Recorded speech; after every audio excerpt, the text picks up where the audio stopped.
কৃষ্ণ কৃষ্ণ সকলোলৈ প্ৰণাম জনাই শ্ৰীমদ ভাগৱত মহাপুৰাণৰ তৃতীয় স্কন্ধৰ পৰা শ্ৰীকৃষ্ণ লীলা কথাৰ পৰৱৰ্তী কীৰ্তন ভাগ আগবঢ়াইছো।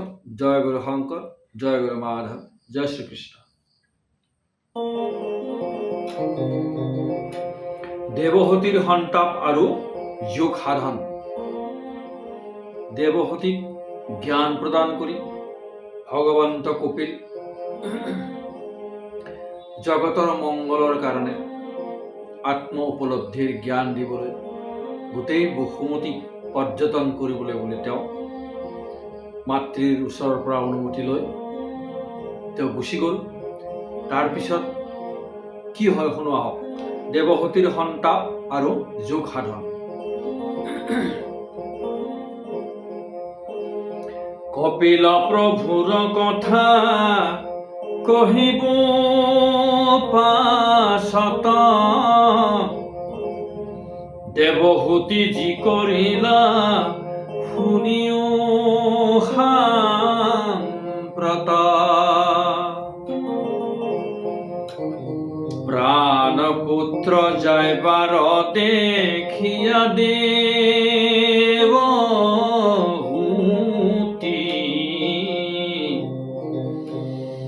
যদি মহাতত্ত্ব জ্ঞান লভিছা সম্প্ৰতি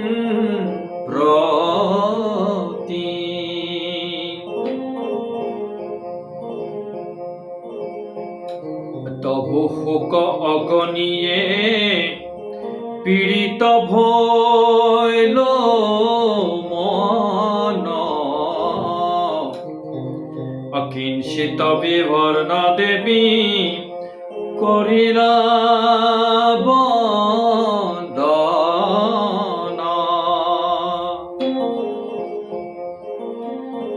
পুত্ৰৰ বিয়োগে আতি প্ৰাণ ফুটি যায়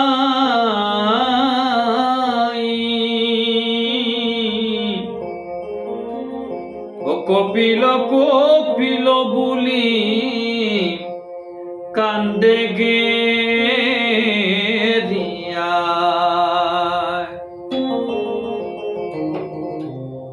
ৰাম বৎস নষ্ট হইলে যেন হাম্বেলাবে গাই অহেহিমতে দেৱীৰ সন্তাপে ধাতু যায়। কপিল প্ৰভু যোৱাৰ পিছত মাতৃ দেৱহতী নিজৰ প্ৰাণ পুত্ৰ তেওঁৰ ওচৰৰ পৰা গুচি যোৱাৰ পিছত তেওঁ মহা সন্তাপত ব্যাকুল হৈ ফুট ফুটকৈ শুকাই কান্দিছে। যদ্যপি তেওঁক সকলোখিনি জ্ঞান কপিল ভগৱন্তই তেওঁক দি থৈ গৈছে, কেনেকুৱা ধৰণৰ জ্ঞান তেওঁক প্ৰদান কৰিলে, আৰু সেই জ্ঞানৰ পৰা দেৱহতীয়ে সকলো বুজি পালে জীৱনটোনো কি, এই দেহটো কি, আত্মা কি, ভগৱন্ত কোন হয়। সকলোখিনি বুজি পোৱাৰ পিছতো তেওঁ মায়া পুত্ৰ শোকটো এৰিব পৰা নাই। যেনেকে দামুৰি এটা মৰি গলে গাই এজনী কেনেধৰণে কৰুণ ভাৱে হেম্বেলাই থাকে, ঠিক তেনেধৰণেই দেৱহতীও বহু সময় উচুপি উচুপি কান্দি পুত্ৰ শোকত তেনেধৰণে বহু সময় বহি থাকিল।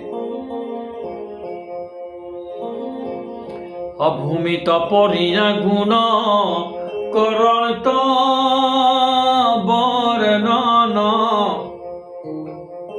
কৈক গৈলা ঐ বাপ মোহৰ জীৱন।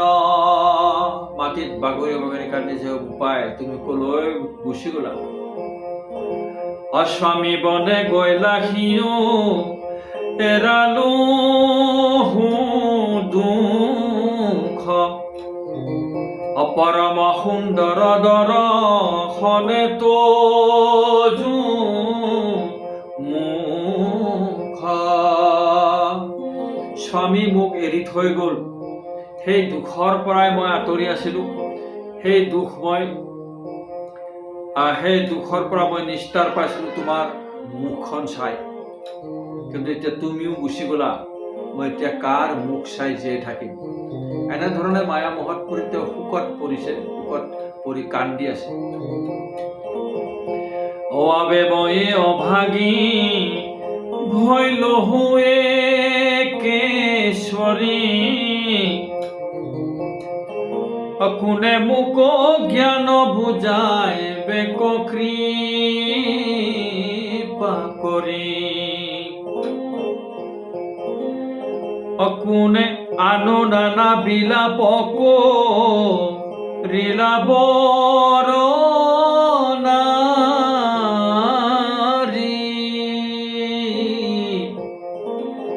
সংক্ষেপে পদত তাক কহিতে নাপাৰি। এনেধৰণে পুত্ৰৰ গুণ বৰ্ণাই পুত্ৰ শোকত তেওঁ বহু সময় কান্দিবলৈ ধৰিলে আৰু ইমান এনেধৰণে বিলাপ কৰিলে। সেই বিলাপ কৰাৰ যিখিনি কথা সেইখিনি সংক্ষেপে বৰ্ণনা কৰিব নোৱাৰি বুলি কৈছে। তথাপিও যিখিনি পাৰে সেইখিনি কবিয়ে সংক্ষেপতে কৈছে। বিলাপৰ যিখিনি কাহিনী সেইখিনি বৰ্ণনা কৰিবলৈ হলে বহু সময় লাগিব বুলি কৈছে। হিমতে কত ক্ষণে কান্দি মহাসতী, জ্ঞানে শোক গুচাই কৰি লন্ত স্থিৰ মতি। তাৰপিছত তেওঁ কান্দি এতিয়া স্থিৰ হ'ল। যিখিনি জ্ঞান তেওঁ কপিল ভগৱন্তৰ পৰা পাইছিলে সেই জ্ঞানখিনিকেই স্মৰণ কৰি তেওঁ মনটো স্থিৰ কৰিলে।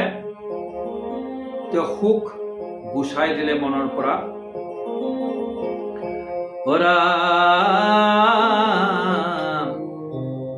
পতি পুত্ৰ দুয়ো যেবে বনে চলি গলা,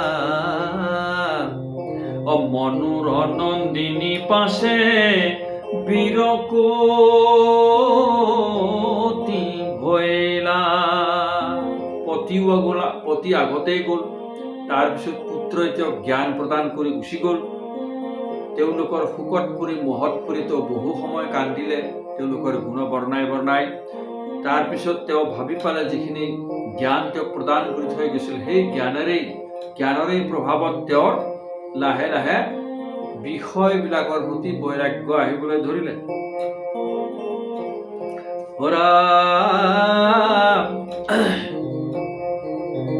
আজিতো যুগ পথক কপিলে কহি সন্ত, সেই কালে দেৱহূতি তাক ধৰিলন্ত। মন কণি আমি আতি ভৈলা সাৱধান,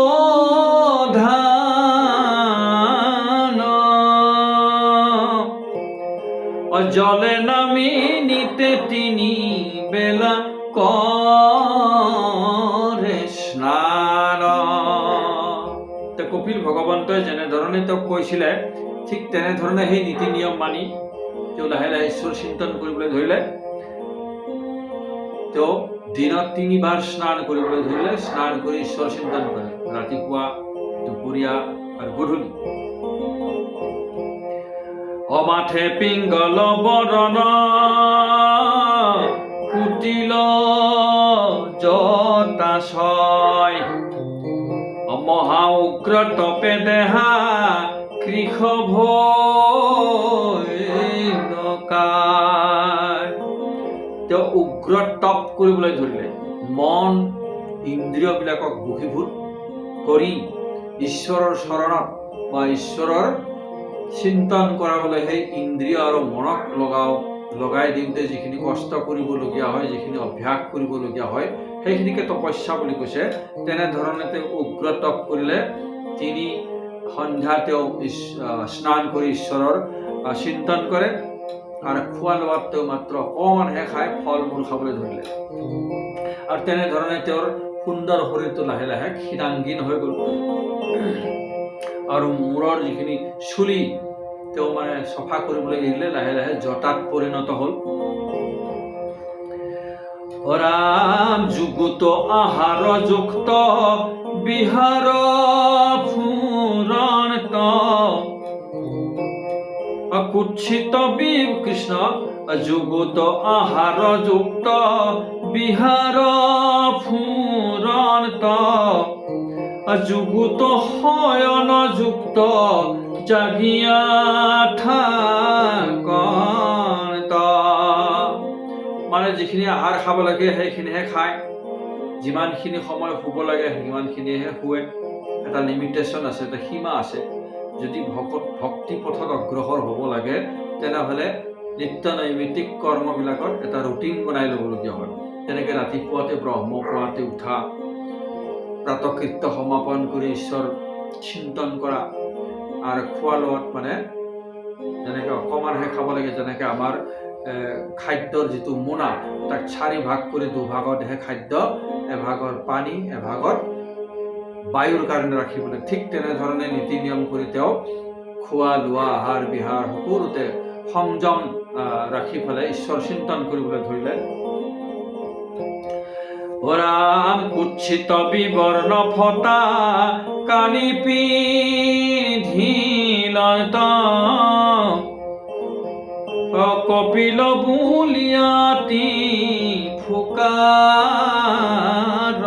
জনত।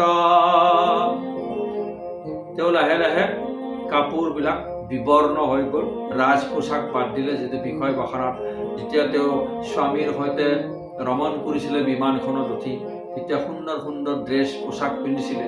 সেই পোছাকবিলাক বাদ দি তেওঁ সন্ন্যাসিনীৰ ড্ৰেছ পিন্ধিলে, আৰু এই ড্ৰেছ পিন্ধিয়ে, এই পোছাক পিন্ধি ঈশ্বৰৰ আৰাধনা কৰিবলৈ ধৰিলে।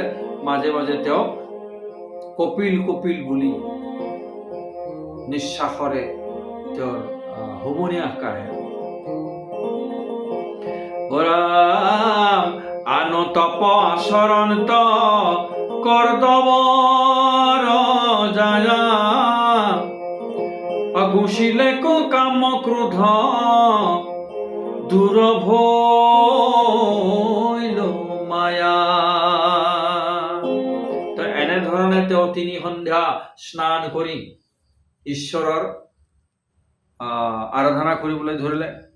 খোৱা লোৱা খোৱা কৰ্ম সকলোতে তেওঁৰ এটা সীমা ৰখাই চলিবলৈ ধৰিলে। আৰু তেওঁৰ চুলি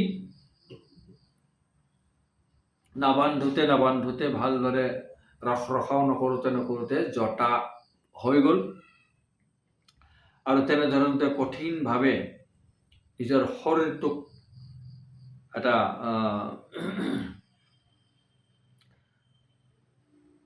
ডিচিপ্লিনৰ মাজত, অনুশাসনৰ মাজত আবদ্ধ কৰি ঈশ্বৰৰ আৰাধনা কৰিবলৈ ধৰিলে। লাহে লাহে তেওঁৰ কাম ক্ৰোধ লোভ মোহ সুখ এইবিলাক লাহে লাহে তেওঁৰ দূৰ হ'বলৈ ধৰিলে, আৰু ঈশ্বৰ চিন্তনত তেওঁ মগ্ন হৈ পৰিল বুলি কৈছে। কৃষ্ণ এইখিনিতে সামৰিছোঁ। পৰৱৰ্তী অংশ আগলৈ পঢ়াম। জয় গুৰু শংকৰ।